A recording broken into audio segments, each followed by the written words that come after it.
Hi friends, welcome to news bytes. खगोलविदों ने ब्रह्मांड में मौजूद सबसे भारी तारे की खोज की है, जिसे सूर्य के वजन से दोगुना से अधिक माना जाता है। लगभग 4600 प्रकाश वर्ष दूर और पृथ्वी से 3,30,000 गुना बड़े पैमाने पर स्थित न्यूट्रॉन तारे का निर्माण सुपरनोवा के अवशेषों से हुआ था।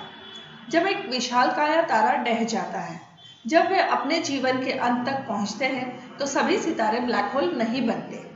कभी कभी जब किसी विशाल तारे का कोर ढह जाता है, तो अवशेष सघन रूप से पैक हो जाते हैं। इसके गुरुत्वाकर्षण की ताकत प्रोटॉन और इलेक्ट्रॉनों को एक साथ कुचलती है, न्यूट्रॉन का निर्माण करती है और द्रव्यमान को न्यूट्रॉन स्टार में बदल देती है। फ्रेंड्स, आगे बढ़ने से पहले चैनल को लाइक, सब्सक्राइब और शेयर करें और बेल आइकन को जरूर प्रेस करें, जिससे कि नए वीडियोस के नोटिफिकेशन सबसे पहले आपको मिलते रहें। न्यूट्रॉन सितारों के बारे में खगोलविदों को अभी भी बहुत कुछ नहीं पता है, लेकिन हाल ही में नैनोग्राफ फिजिक्स फ्रंटियर सेंटर के साथ शोधकर्ताओं की एक टीम ने एक ऐसी खोज पर रिपोर्ट की जिसने मानव जाति को इन असामान्य कृतियों को समझने के लिए एक और कदम करीब लाया है। उन्होंने सबसे बड़े न्यूट्रॉन तारे के अस्तित्व का अवलोकन किया, जो वैज्ञानिकों ने कभी नहीं पाया। आमतौर पर न्यूट्रॉन तारे एक शहर के समान आकार के होते हैं और नासा के अनुसार इतने कसकर पैक किए गए पदार्थ से बने होते हैं कि एक चीनी क्यूब आकार की सामग्री का वजन 1 अरब टन से अधिक होगा। और यह नया खोजा गया खगोलीय पिंड सूर्य के द्रव्यमान का 2.14 गुना है। यह खोज इस बात को सीमित करती है कि एक द्रव्यमान कितना बड़ा और घना हो सकता है बिना ब्लैक होल बने। J0740 + 6620 नामक न्यूट्रॉन स्टार को पल्सर के रूप में वर्गीकृत किया गया है। मूल रूप से इसका मतलब है कि यह प्रकाश स्तंभ की तरह प्रत्येक चुंबकीय ध्रुव से रेडियो तरंगों के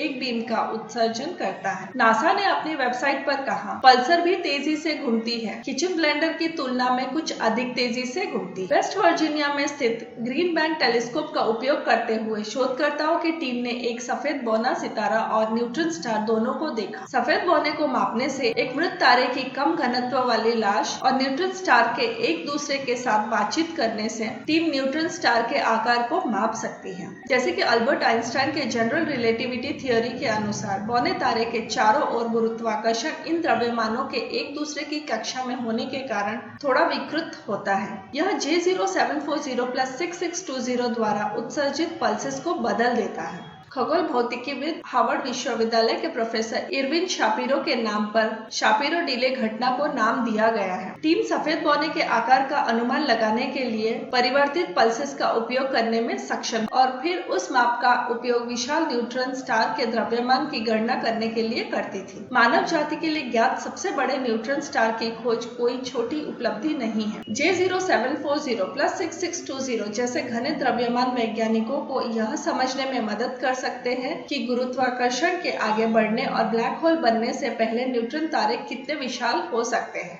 न्यूट्रॉन स्टार्स के पास यह टिपिंग पॉइंट होता है, जहां उनके आंतरिक घनत्व इतने चरम हो जाते हैं कि गुरुत्वाकर्षण का बल न्यूट्रॉन की क्षमता को और अधिक ढहने से रोक देता है। साइंस डेली के अध्ययन के सहलेखक एस्ट्रोनॉमर रॉकेट रैंसम ने समझाया, प्रत्येक सबसे बड़े पैमाने पर न्यूट्रॉन स्टार जो हम पाते हैं, वह हमें उस टिपिंग पॉइंट की पहचान करने के लिए करीब लाता है और इन माइंड ब्लोइंग घनत्व पर पदार्थ की भौतिकी को समझने में मदद करता है।